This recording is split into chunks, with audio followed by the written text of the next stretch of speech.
Добра вечер. Ја следите анализата на телевизија 24. Абсурдниот спор, најдолг проблем, историски конфликт кој трае веќе скоро 3 децении и проблем кој ја оптоварува Македонија од незината независност.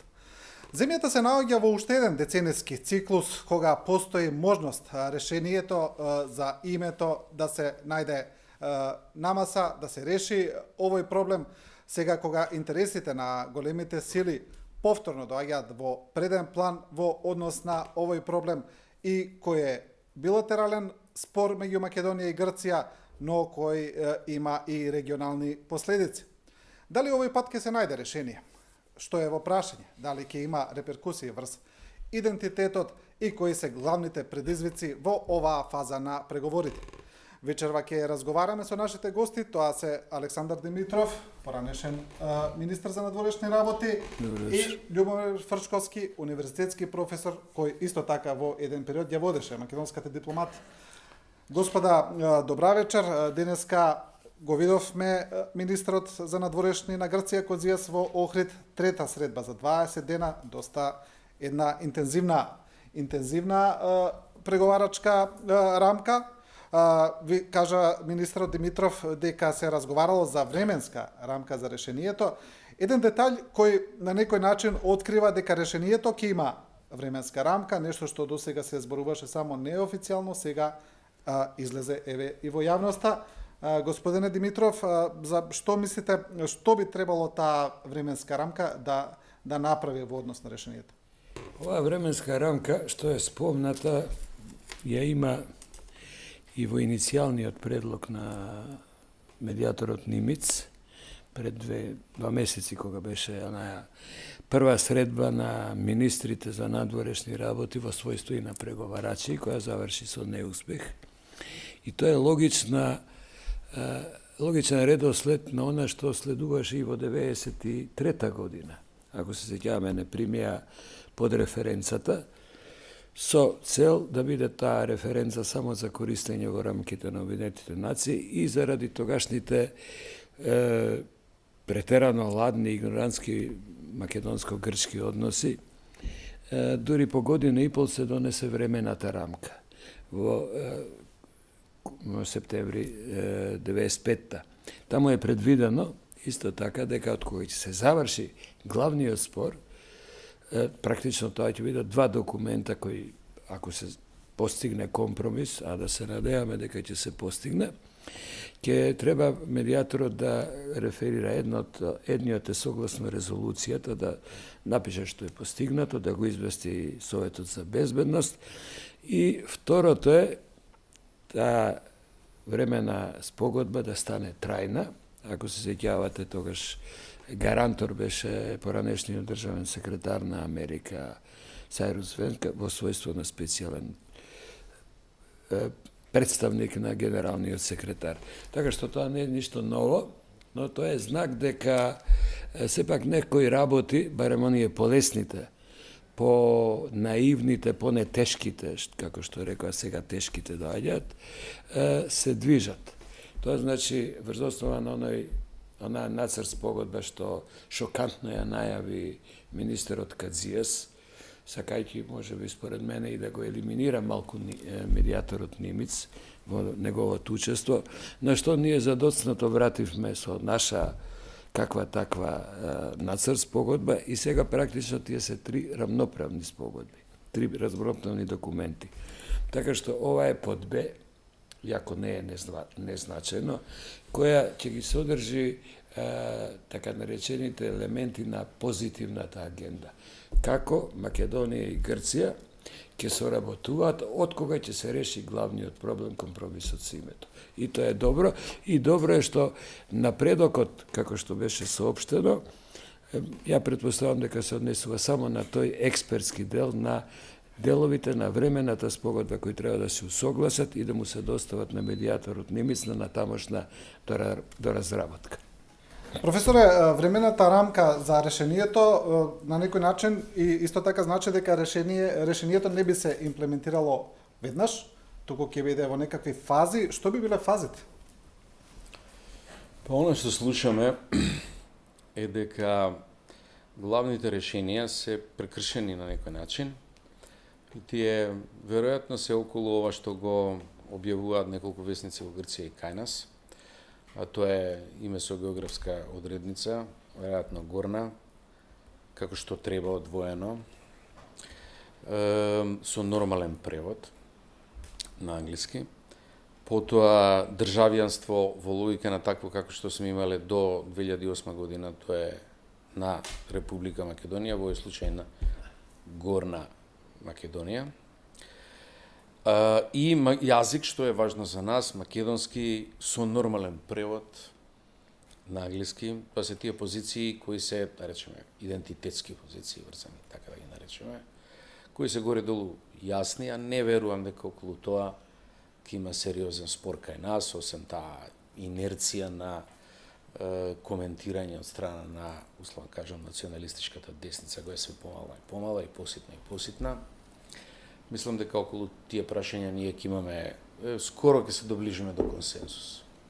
Се ова што стана главен проблем, а тоа е промена на уставот, не промена на уставот, на некој начин ќе мора да се адресира. Независно што е проблемот, ние сме зборувале, јас сум зборувал за тоа неколку пати, дека е нов момент во грчката позиција. Предходно нив не ги интересираше уставот воопшто, се бавеа само со меѓународен договор, кој за нив е важна гаранција.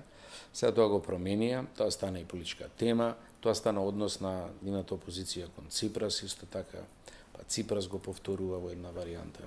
Сега тоа треба на некој начин да се реши, без да има повреди од оваа страна. Ние имаме позиција дека тоа не е важно и дека не треба да се менува и дека е тоа проблем. Тоа е веројатно добра преговарачка позиција. Ја не ја гледам како некоја тотална невозможност да се надмине. Мислам дека и терминот времена рамка подразбира дека на тој дел од проблемот кој не може сега да се реши, ќе му се вгради така наречена временска клаузула, се вика тоа, контингенцијална клаузула.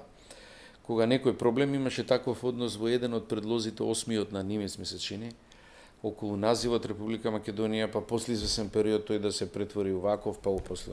Тоа е таа временска рамка. Сега ќе промена на уставот, односно тука имаме два односа. Едно е промена на насловот на уставот. Тоа е устав на Горна Македонија или устав на Република Македонија, како што се. А друго е промена внатре во уставот. Пошто се тие две позиции кои паралелно порадикално и помалку радикално ги споменуваа во Грција, споменува и некои членови, значи споменуваа преамбулата, член 3 и член 49.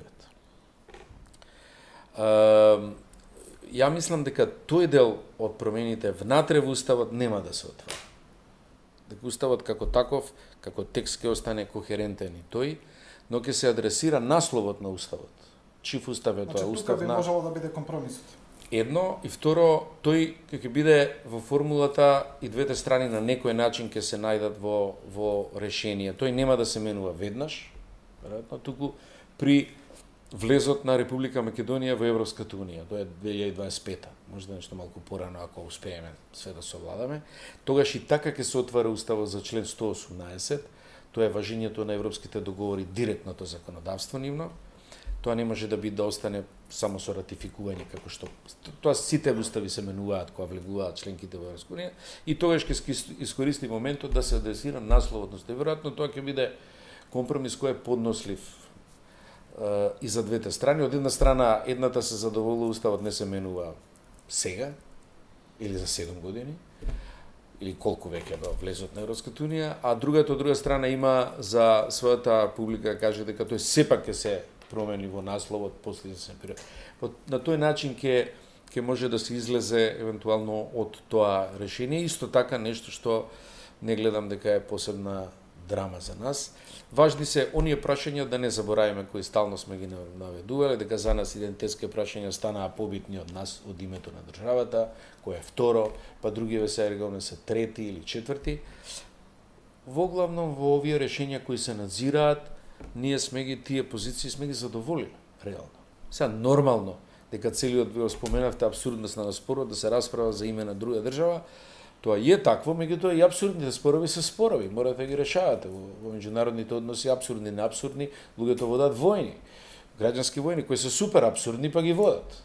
Знаете, тоа е од една страна апсурдно, може да ќе влезе сигурно и во литературата, и во меѓународното право како таков спор, но тој спор мора да го решите. И мислам дека решенијата одат на линија на задоволување нашите стратешки позиции. Ние нема да излеземе од тоа повредени, што е важно околу тие главни точки кои за нас ги лоциравме како стратешки приоритети. Да, според она што го дознава јавноста од преговорите, што го кажуваат министрите Кодзијас и Димитров, на некој дозиран начин, што е веројатно и нормално во дипломатијата, сепак министрот Кодзијас тоа го прави доста поотворено, министрот Димитров помалку изнесува детали во јавноста. Од оно што го слушнавме и од нацрт спогодбата што ја спомна Кодзијас и од сите детали кои ги изнесено, значи не се работи само за име, тоа е повеќе од јасно, се работи, како што и самиот Кодзијас вели, и за идентитетот, но и за употребата на терминот Македонија, македонски, не само во таа идентитетска рамка, туку и во трговска рамка, во секоја рамка што ги идентификува од тука поднебието, производите, луѓето, државата и така натаму. Кажете ми, има два начина ова да се реши, како што слушаме. Една е ексклузивност на термините или инклузивност, значи или да ги употребуваат сите, или да се ограничи нивната употреба. Што мислите, како ќе се движат работите во тој правец? Околу трговските марки, кодот и акронимите, како ги викаат, беа веќе стари предлози на медијаторот Нимиц 2008-2006 година, кај што он предлагаше, сугерираше рамноправна. Македонски вина од Грција, македонски вина од Македонија и така натаму. Никој да нема ексклузивност. Да нема ексклузивност, подеднакво да може секој, но да каже од каде се, бидејќи суштината на грчково барање за идното компромисно име, името на новава држава, на Република Македонија, да е направи јасна дистинкција од регионот Македонија кој е во Грција. И тој ќе се постигне, дали ќе биде горна, северна, не е важно како, но тој ќе се постигне и тоа е прифатено од кај нас. Како што е прифатено и да има таа географска одредница, но никако не смее да биде ниту во еден збор, ниту да биде без превод. Бидејќи тука веќе се задвираат превод не само на англиски, туку на сите јазици на Обединетите нации, тоа се 6. Така што, мислам дека тука ќе имаме некој проблем. Ја не сум убеден дека ерго омнес мора да се обстои дека ерго омнес се однесува само кон надвор. Не може толкување ерго омнес и внатрешните документи да се менуваат, вклучително и насловот на Уставот. Според мене елегантно решение за компромисното име како ќе се користи во меѓународните организации мора да се бара во членот 120, мислам, на Уставот, каде што е предвидено како Македонија пристапува кон сојузна или заедница на држави. И тука може да се користи некаква еквилибристика, некој нов член, некоја додавка, дека за влез во Европската Унија, кај што е обавезен, задолжителен референдум, па и за НАТО, иако тоа не е сојуз, тоа е договор, дека ќе има име кој ќе се користи како ова компромисното име. Инаку сите други се зголемување над мандатот. Не може да обстои, ние мораме категорично да го одбраниме, според мене, нашиот став во однос на барањето на, ако добро се сеќавам, не само на председателот на Грција, туку и на премиерот Ципрас, кај што он отворено рече, не може едно име во Обединетите нации, едно име во Уставот. Мислам дека тоа ќе биде пречекорување на нивните барања на сметка на она што ние не би требало и не би смееле да се согласиме. И тоа би требало да биде една јасна, категорична, наша, условно да ја наречам, црвена линија. Бидејќи па грчките линии во овој период станаа премногу црвени и пребројни. И во врска со ова Охрид што беше, мислам дека Охрид покажа оваа последна средба денешна, нешто слично како и најаво Vijena na 30. Каде што практично немаше некој голем напредок, немаше ни некој големо назадување, дека се чувствува една меко спуштање, меко олабавување на грчките црвени линии. И тоа дава некаков оптимизам или реализам, како сакаме да го наречиме, дека можно е, дали самостојно, дали со помоштва на нашите меѓународни пријатели и нивни и наши, или ние ги викаме тешкаши, дека се е увидено дека премногу се бара од Македонија. Точно е, се бара премногу и на крај ќе се заврши пак со некој компромис кој не сум сигурен дека ќе биде класична вин-вин позиција. Да, вин за некого повеќе вин, а за некого помалку вин. Да. Или повеќе лус. Да, вин лус. Само се прашање процентите. Министрот Димитров два пати кажа македонски јазик и ние сме македонци кои зборуваме македонски јазик, на некој начин така ги оцрта македонските позиции во тоа прашање. Значи, мислам дека не веруваме дека ќе се отстапи од таа позиција, но професор, еве, доколку дојдат само до промена на насловот на Уставот. Што ќе се случи со другите термини внатре во државата? Еве, ако биде Горна Македонија, веќе официјално име на државата, кој ќе биде заведено во Обединетите нации и така натаму, што ќе се случи со термините македонска радиотелевизија, македонска опера и балет, македонско радио, се што е институција и што е македонско како институција? Ќе се преговарали за тие позиции? Не се преговара за тие позиции, ниту е тоа тема на расправа, ниту тие сега од драматична и од параноична варијанта да се плашиме, тоа останува све исто едноставно. Све исто, буквално, не знам како ќе се однесуваат кон Уставот, терминот erga omnes во меѓународното право се однесува на вистина само за меѓународна потреба. Тоа по функција е. Ова што Грција го поставува е нешто erga omnes плюс, уствари. Нивно толкување на erga omnes. Да, нивно толкување на erga omnes. Меѓутоа, како тоа ќе се адресира, ќе видиме дали ќе иде со оваа формула на и врска со влез во Европска унија. И тоа е тоа временско поставување што се нагласува во спогодбата. И тоа е најважно, тоа е уствари единствениот дел. Другата, ова што го ни го договориле преамбулата целосно, принципите на кои ќе се расправа, значи во економскиот дел, мислам дека тоа ќе го решат, не е тоа некоја коска. Сега, кај марките и кај кодот, кои се веќе освоени позиции за нас, не знам тоа како го адресирале во договорот, ми тоа е тамо МКД и останува МКД. Не знам дали може да се минуе, дали уопште треба да се преговара за тоа. Но, бидејќи немам информации до каде одат тие експертски разговори, во кои детали, не можеме да шпекулираме што се расправа за тоа. Но велам дека овој дел околу Уставот, кој ни е нас сега нов момент расправање, мислам дека ќе се постави така ад календрас во иднина, па ќе видиме како тоа ќе излезе во конечното решение.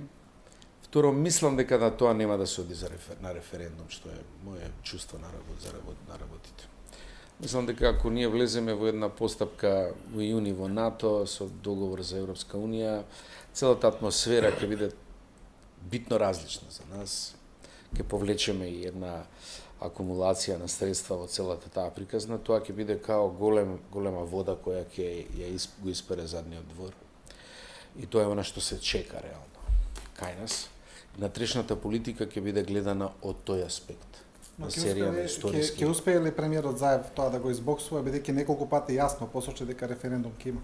Ја мислам дека да почекаме малку, да видиме тоа како ќе се одвива, ние да ги упиеме, да ги впиеме прво овие резултати кои се за нас, кои сме толку жедни за нив, толку долго ги чекаме. Да се воздржиме, значи, од можеби една еуфорија, но да ги добиеме тие резултати, мислам дека сме ги заслужиле.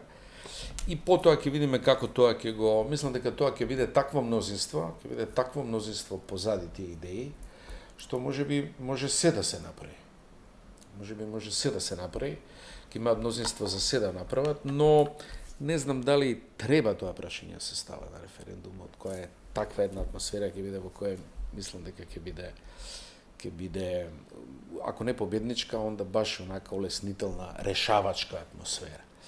И во таа смисла сите сме на некој начин возбудени во целата прилика, ако можеме да кажеме така, со сето наше искуство, со се што сме поминале, сепак се тоа историски моменти кои се важни да ги издржиме и кога доаѓаат за решение. И тогаш треба да се издржи, така што немојте премногу да го ширите опсекот на што ќе правиме сега, што ќе правиме сега. Па овде имаме 3 решенија, ги видовме, имате тука плюс ерго омнес да го дорешиме. Тука ова другова све е малку пониско ниво на техничко решавање, ова да помине и да ги собереме плодовите од тој резултат. Навистина долго време очекаме тоа и плативме висока цена за тој спор. Ние посебно. Денеска министр Димитров кажа уште една интересна работа, а тоа е дека во таа спогодба која подготвуваат работните групи ќе се работи и на прашањето за иридентизмот, но од двете страни. Сега, веројатно дека иридентизмот од страна на грчката страна е ставено како некоја контратежа на грчкото барање, за да не биде еднострано. Како ќе се реши ова, бидејќи македонскиот устав веќе еднаш е менуван во минатото, значи тоа прашање еднаш е работено, сега на што конкретно би...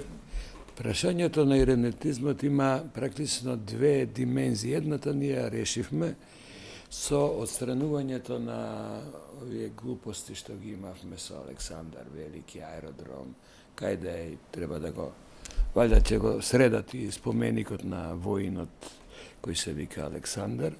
А немојте така, има нокни стражи таму, ќе се соберат повторно да го чуваат, така кога кажувате. Добро, ќе го сочуваат можеби. Ако сам не може да се сочува тој восководач, кој ќе го сочува друг. Но, така што тоа е едниот проблем. И тој ќе се реши. И се смени автопатот, така што имам впечаток дека еден дел во владата, особено премиерот Ципрас, тој иридентизам го сваќа поврзан со онаа наша пуста, да ја наречеме, антиквизација и со земањето на имиња и споменици на личности од античкиот период, кој цел свет не можеше да ја свати и да ја разбере, но вториот е многу по, да го наречам, ризичен, па и опасен, што го форсираат практично на дневна база лидерите на политичките партии, дури и најмалите во Грција, настрана Мицотакис, која е на големата опозициона партија, и особено председателот на Грција. Он под иридентизам и овие грчки политичари, да не зборам за историчарите, они сметаат дека и самиот збор Македонија е крадење на нивната историја, односно одраз на иридентизмот. Па дури ако се сеќавате пред некое време, нивниот председател побара да има цврсти гаранции дека нема да има промена на граници, дека нема да се бара етничко малцинство наше во нивните граници и дека нема да се бара јазик во нивните граници. Така што, ако така се свати односот кон се што е Македонија и македонско, тоа ќе биде малку посложено како да се парира, контрира, условно да го речам, на тоа сваќање на иридентизмот. Инаку, мислам дека се е тоа абсурдно во овие 25 години до невидени граници исподигнато стравот за територијални претензии, стварот за иридентизам од наша страна спрема Грција, освен посегањето непотребно во рамките на антиквизацијата кон овие неколку историски личности и градењето на споменици. Но тука ќе биде, мислам дека и од тоа има ретерирање, како што има и ретерирање во последниве, ја мислам од неуспешната средба во Виена, веќе ги нема цврстите соопштувања на било кој од, особено портпаролот, кои се нивните стави, ерго омнес, внатрешна промена устав, веќе тие објаснуваат дека нивната позиција е веќе позната. Така што има впечаток дека и таму омекнува, или како што реков, има меко приземнување на нивните црвени линии, што остава надеж дека покрај овие главни прашања кои, како што и колегата Фрчковски кажа, веќе се горе-долу расчистени или близко до расчистување, другото ќе оди многу полесно. Да, што е со таа теза која ја кажуваат во грчките медиуми дека е можно ние да влеземе, не да влеземе во НАТО, туку да добиеме некаков специјален статус евентуално во алијансата, доколку нема јасно решение. Како што велат, можно ли е прво такво нешто, како би бил тој специјален статус? Не, осем полноправен статус, ништо за нас друго не е интересно, ниту ќе биде на маса за расправање.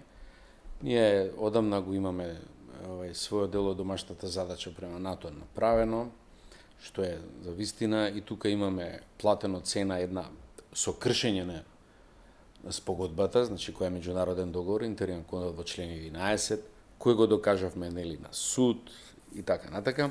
Така да таа цена ние сме платиле за полновратно членство и ништо под тоа не мислам дека ќе биде во комбинација.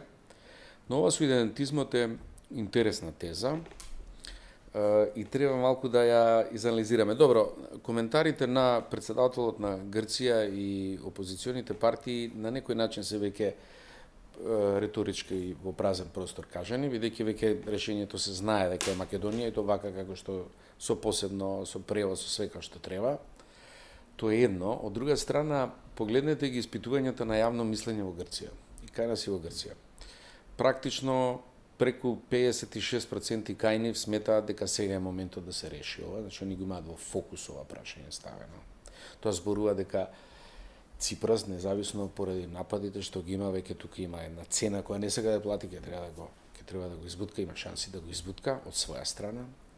Од друга страна, дека опасноста што е на ранг опасност за Грција, Македонија стои со 2% последна.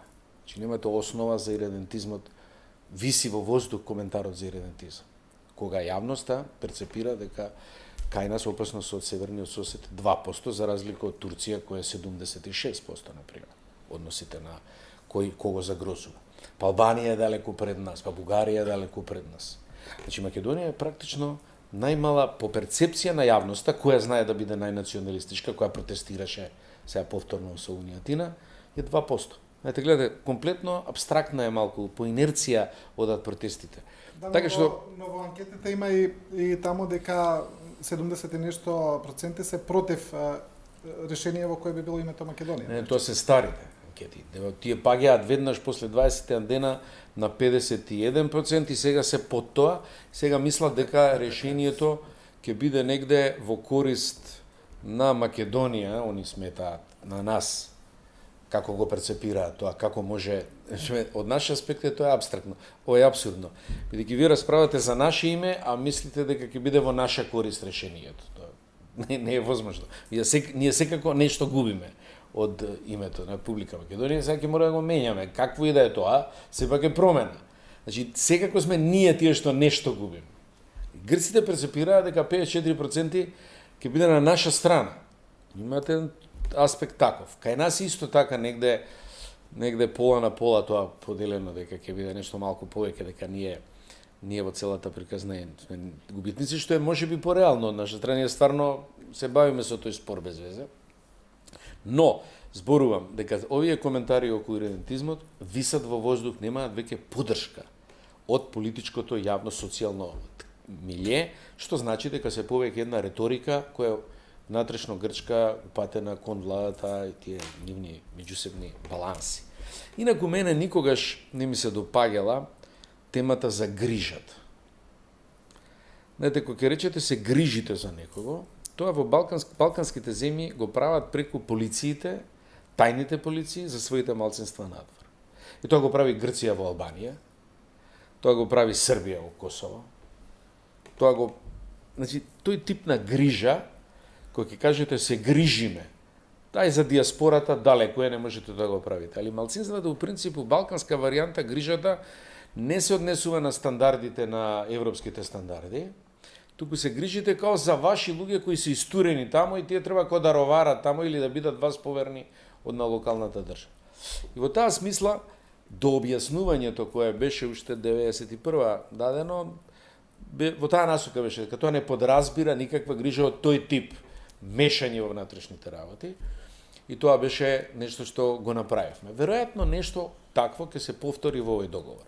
Уште еднаш нешто во договорот ќе кажат дека тоа подразбира никакво мешање стандардите на Европскиот и искуството на балканските држави е тоа. Грција се бави со своето малцинство, утура пари у Јужна Албанија и тоа преку разни, дал тајно полициски, дал културолошки надворешни активности. Важно е што така го подкрепува и државата, домицилната држава, Албанија, тоа го третира како роварење кај неа, реагира и тука се тензиите. Значи, тоа се државјани на тие држави. И тие малцинските права, тоа опште не негира дека се ти може да се малцинство во државата или да не се етничко исто потекло со мнозинскиот народ и своите права ги имаат во рамките на европските стандарди за малцинствата и тоа е СФСН. Одговорноста на националната држава, централната власт во однос на нив е јасно успоставена со стандарди на Европската унија. И тоа е она што ние евентуално можеме да се грижиме во смисла на да упатуваме дека тие стандарди, да речеме, не се на тоа ниво на кое требало да биде, така натака. Ништо повеќе од таа под наводници грижа. Значи, грижа преку тајните полиции во принцип не е паметна грижа и во предизвикува неспокојство кај матичните држави. И тоа ние не сакаме нас да ни го прават, не се буниме кон Албанија кога имаат контакти од не знаеме какви се те релации, дури да се онака политички контакти меѓу полицијата, па незгодно е, реагира, што се они у Тирана, тиранска платформа, тоа беше тезат. Значи, тука треба да се стандардизира, се смират работите, оваа тензија во Косово е тоа. Србите во Косово, малцинство, не знаат кому се да видат што, дали ќе видат малцинство со сите тие привилегии повеќе од шведите во Финска, што ги имаат по Ахтисари планот, или ќе видат истурена рака на Белград. Тие работи некаде треба да се средат полека. Тоа е важно да се среди, независно што термините нема да се менуваат, бидејќи самиот член нема се менува, но така треба да се третираат согласно европските стандарди и ништо повеќе и ништо помалку. Да. Има една теза дека јасна е позицијата на Македонија во однос на споразумето, јасна е македонската желба да се реши спорот поради евроатлантските интеграции, дека е главна пречка, но има една теза дека овој пат поради геостратешките односи во светот во моментов, помеѓу судрот со Русија, поради улогата на Балканот и на Македонија, дека под многу силен притисок да се реши проблемот е овој пат и Грција, иако официјално Атина тоа не го признава. Па многу често ги слушаме изјавите на Ципрас, на Кодзијас, дека Атина не е под притисок, дека самостојно преговара, дека не е под никаков притисок, што во политиката секогаш обично значи спротив. Е под притисок. Да, дека е. Или под влијание, ајде, тежок збор. Имаше уште една изјава на Джеймс Пердју, поранешниот амбасадор, дека доколку не се реши сега прашањето, дека Грција ќе се најде дури во регионална изолација. Да. Ете, Грција уште од 2008 од Букурешт ја бие глас и ја влече хипотеката дека со тогашната не беше вето, туку блокада на Македонија да стане членка на НАТО, објективно ги нарушија геостратешките интереси на НАТО, кај што се членка. И објективно со изолацијата на Македонија, односно со спречувањето Македонија да стане членка во НАТО, објективно работеа во полза на интересите на Русија. Тоа беше уште оценка за однесувањето до тогашниот премиер Караманлис, но и ден денеска ја имаат таа хипотека. И мислам дека сериозно им е укажано, такви се моите барем информации, дека дори и при последната посета на премиерот Ципрас во Вашингтон, дека мора да размислат сериозно на чија страна се. А со ова најново што го направи рускиот министер Сергеј Лавров, ние може само да му заблагодариме затоа што ни даде силен импулс.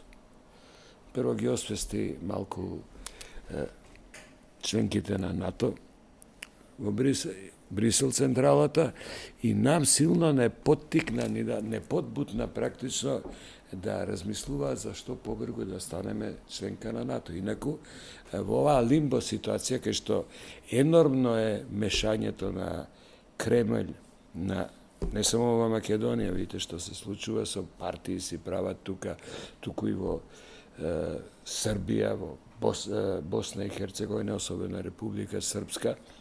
Така што НАТО, Русија, на нив се додава, ги дополнува турското влијание преку исламот, и во сенка мудро стои и Кина со незиниот пат на силата и инвестициите кои ги дава. Така што они го запоставија од 2008 година овој регион, особено Македонија, која пак покажа со предкрвавиот четврток дека може ресно да се запали до граѓанска војна, која по домино ефект ќе ги запали другите во и онака кршливиот регион.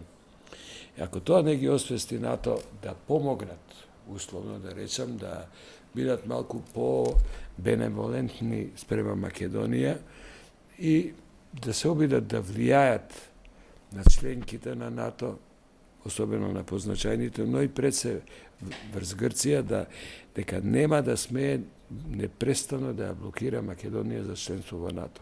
Инаку се согласувам, некои асоцијативни статуси, како што ги има Шведска и Финска, тоа се индивидуални програми за партнерство за мир, но со многу активно учество на Шведска, бидејќи тие се определили да бидат неутрални земји. Ние сме се определили да станеме членка на НАТО. И не е никаква ниту утеха, ниту субституција, некој надграден статус. Ние сакаме да бидеме членка. Или барем 2000 сега на самитот да ја добиеме поканата, па со некои фазни решенија до ратификацијата да ги решиме овие прашања околу компромисот, околу значењето, примената ерга омнес, до каде и така натаму, барем до ратификацијата, до станувањето на полноправно членство кој може да се очекува за година и пол или две. Дел од ова што го кажавте, деновиве го пишувал во анализа и поранешниот генерал, господинот Весли Кларк, кој вика дека Америка го оставила Балканот на Европската Унија, но дека Европската Унија не прави доволно, не ги менаџира работите како што треба, дека повторно сад треба да се вклучи повеќе, и тој вели дека е загрижувачко руското влијание, турското влијание, влијанието на Саудитска Арабија во регионот. Мислите ли, професоре, дека како се наближува можното решение, дека тука Русија, која отворено се противи, тоа го кажа, дека има некакво влијание да направи реален проблем? Ја мислам дека тоа не е реална опција. Русија во основа, независно од реториката и од овие тензии кои од Блискиот Исток се шират навака, може и да се заостри таа ситуација дополнително. Практично ги изгуби позициите кај земјите кои беа клиенти на Русија историски. Црна Гора, Србија. Сега, да ја оценуваме таа ситуација на Русија посилна од предходно е малку нереално од таа смисла, но реториката останува присутна, некој пат некои партии па и некои слоеви на населението во овие земји имаат традиционална реторика дека нивните руски браќа тоа се наспротивно од историските искуства, но дека нивните руски браќа стојат за тие операции. Првата тензија во Косово разви таква една реторика. Јас мислам дека ова што му го прават на уште еден автократ на Вучич во Србија, да со тајминг за промена на уставот околу Косово, тоа е работа која како чашава да треба да ја голтне. Вучич, тоа значи дека ќе остане по таа агенда е Македонија во НАТО прво, потоа Србија и Косово второ, и ќе остане Босна на крајот, изолирана ко посебно парче, ќе таму ќе треба веројатно и устава да се менува за довлез на таа држава во Европска унија. Што значи тој пакет на тој начин ќе го затвараат и тоа е добро за нас. Другата приказна околу бафер зоната и неутралната зона ќе остане реторика и евроазиската алтернатива под наводници. за регионот и тука некаде притисоците и таа клима што викаме меѓународна дека е добра, е создадена и сега треба да се испуца тој пенал до крај во овој период пред нас. И во таа смисла немам сомнеш дека американско-европското учество е веќе координирано во таа приказна. Не е она Европа само, тука е координирано.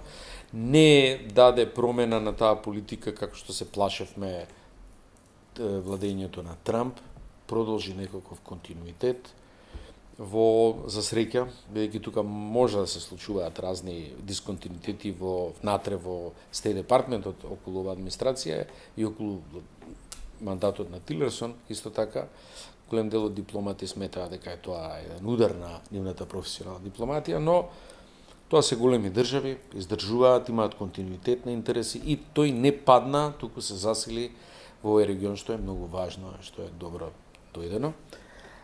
И мислам дека во таа завршница, велам, ние сме сега присутни. Тоа е тоа, добро е тоа за нас. Но еве тука гледаме, како што спомнавте, се отвараат руски партии кои се отворено за сојуз со Русија, нешто што е новина кај нас, веројатно не е ни случајност. Во Црна Гора имаше обид за некаква интервенција од некаква вооружена група, тамо се води и судски процес за кој е обвинета Русија, тоа и НАТО го кажува. Мислите ли дека овде нема можност за такво некој сценарио, нема таква сила? Па прво нема, знаете, независно од нашите абстрактни панславински и панортодоксни илузии кај дел од населението, може да повеќе поетски илузии, историјата на Македонија е различна во однос на Русија, да речеме. Русија секогаш била против македонска независна држава, активно работела на сопирање и уништување на тенденциите во ВМРО и неговите акции, секогаш. И првичната идеја за деноминирање и невикање на овој дел на Македонија е на гроф Ламдорс, нивниот министер за надворешни работи. Тоа е првата идеја. Писма до нивните конзулати да не им се обраќаат на овој дел на луѓето и организациите како македонски, туку како делови на трите вилаета. Према тоа, целиот комплекс на руското однесување кон Македонија е негативен. Они имаат став дека нема потреба уште една словенска држава, вака нестабилна и мултикултурна, дека поддржувајќи таква независна држава ќе ги изгубат позициите во Србија и Бугарија и Грција, они се први во Грција, и немаат никаква идеја да поддржат независна уште една држава. Туку идат прво Грција, Србија, трета им е Бугарија. Во таа опција на нивните позиции клиентелистички во регионот, Македонија никогаш не играла. Односно била жртва. Према тоа, независно, љубовта е слепа, кај македонците може да има љубов и кон Србија, ако има судир со српските национални интереси по некој пат, тотално, или кон Русија, тоа е доказ само за тезата дека љубовта знае да биде слепа. Сепак има инерција која не држи во овие високи концепти и поддршки на НАТО. Гледате, тука е една идеја дека не држи на дистанца од таа реална врска со Русија и од нејата реална позиција одека. Така што ја не мислам дека тие повеќе кловновски обиди во политичките партии да формираат проруски опции ќе биде реално една политичка сила и влијание. Не. Тоа што не треба да се запостави можната улога на се уште председателот на државата, кој отворено си работи на таа сфера. Мислите дека би се дозволил председателот да застапи на таква позиција? Па која си дозволи да крши устав, да не дава мандати, што го кошта? Да, во поглед на состојбите во Грција, неколку пати, таму јасно е дека се обидува да се работи на јавното мислење, како што кажавте, и анкетите беа доста негативни, сега паѓаат тие националистички пориви. Неколку пати слушнавме од нивни тамо представници, дипломати, политичари, дека треба да се реши прашањето, дека ја оптоварува и грчката дипломатија, и грчките национални интереси, но реално ги оптоварува. Се чини дека грчката дипломатија, грчката надворешна политика, значи се занимава само со Македонија, со убедување на меѓународната заедница за нивните позиции и од друга страна за нивната, како што ја перципираат, главна закана која им доаѓа од исток. Од Турција, За нив веројатно би било леснување доколку го затворат овој проблем. Еднаш за секогаш и да се сконцентрираат на тоа каде можеби навистина би имале закана некаква. Грција ја бие глас, условно да речам, дека има 4 замрзнати конфликти. Албанија, и еве пред месец-два министерот Кодзијас имаше долги разговори со неговиот колега Бушати во Тирана за да ги решат напластените проблеми во албанско-грчките односи. Вториот замрзнат конфликт е Македонија и проблемов со името. Третиот е вечниот проблем со Турција и четвртиот е кипарското прашање од 74 година. Така што и за неа е многу лошо кога во нејзиното портофолио има 4 замрзнати конфликти. Ако имаш еден, зависи од другиот, ама ако имаш 4, може да се посомневаат дека се пред се причината кај тебе. Второ, за да го реши овој проблем, точно и тие сакаат да го решат проблемот, да им олесни и меѓу другото за ова, но и заради фактот што особено сега се нагласува последниот месец-два дека Грција излегува од криза економска, дека со решавањето на проблемот со името со Македонија ќе се отворат нови можности за економска соработка, иако они досега ја има преку ОКТА, вложувања, инвестиции и така натаму, и ќе засилат амбицијата, тоа е особено важно за грцишката надворешна политика, да биде фактор на стабилноста на Балканот. Така што кога сето ова ќе го ставите на маса да размислување, факт е дека тие сакаат да го решат проблемот со нас, со Албанија исто засилено работат, меѓутоа отворено е прашањето како, по која цена и под кои услови. Тука е вештината веќе на македонската дипломатија и на македонската влада како ќе се постави тој компромис да биде, ако не барем пата, да не биде претерано на наша штета. Да се вратиме уште еднаш зборувавме за уставот, но еве баш тука имам забележано еден момент кога беше прошлиот пат министерот Кодзијас во Скопје и кога ја објаснуваше грчката позиција во поглед на тоа зошто они бараат промена на уставот, бидејќи вели македонската страна ми вели меѓународна спогодба е појака, нели, од уставот има појака позиција, зошто толку инсистирате? Тој вели, но европската пракса е различна. Значи, европските судови решиле дека домашниот устав е над меѓународното законодавство. Имало такви примери, па посочи пример во Германија, каде што имало таква пресуда на Уставниот суд. И вели дека тие се плашат од таков некој момент. Која е таа позиција? Дека Не, тоа се однесува на друга позиција. Примерот во Германија го споменавам, меѓутоа во друг контекст. Тоа е прашањето дали Уставниот суд може да ги ревидира меѓународните договори усвоени. И од нашата пракса, договорот со ОКТА, Уставниот суд го расправаше, но не го расправаше од аспект на неговата содржина, туку од аспект на процедурите при неговото ратифицирање во собранието. Значи, он ги испитуваше внатрешните процедури на ратификација и го нападна од тој аспект, а не содржина. Содржината Уставниот суд не може да ја отвара на договорот. Тоа зависи од двете страни или ако е повеќите страни кои го подпишале. Така што и во таа смисла меѓународниот договор не може да биде нападнат од предуставниот суд. Тоа би бил нашиот одговор во таа смисла. Сега процедурата на ратификација треба саглам да се изведе, нема потреба да се прескакаат никакви теми, па тоа да биде предмет за процедурален уставен спор.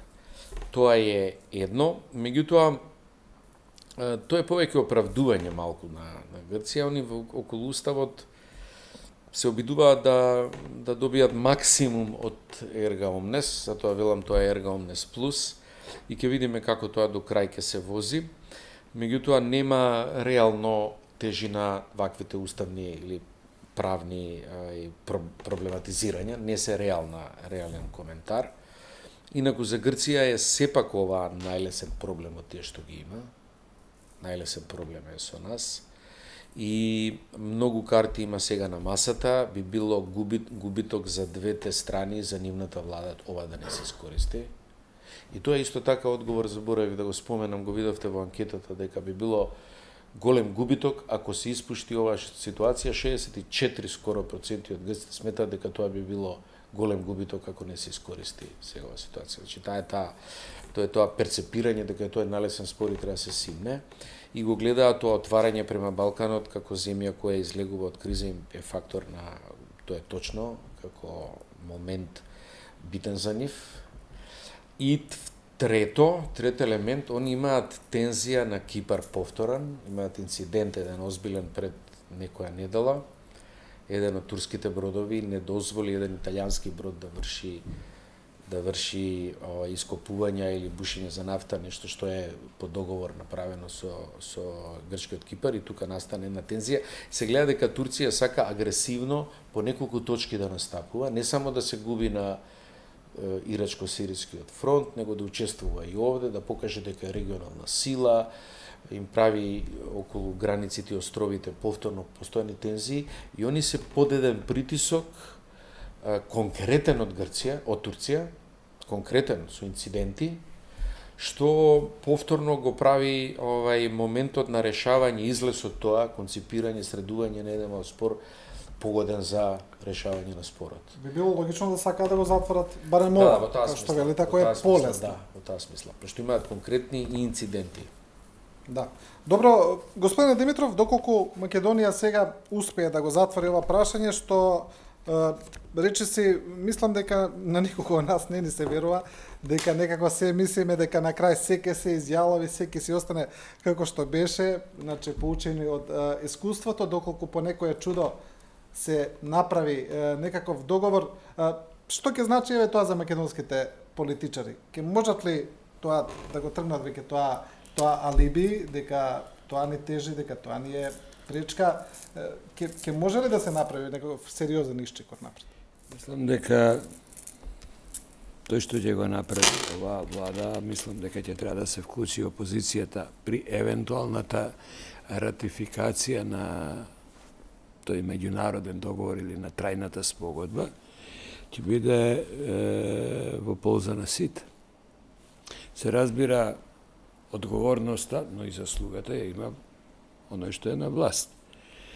И јас сметам, нешто зборувавме за референдумот во оваа фаза не е неопходен, напротив, јас секогаш сум бил против, затоа што гарнитурата на власт има мандат да спредува своји политики.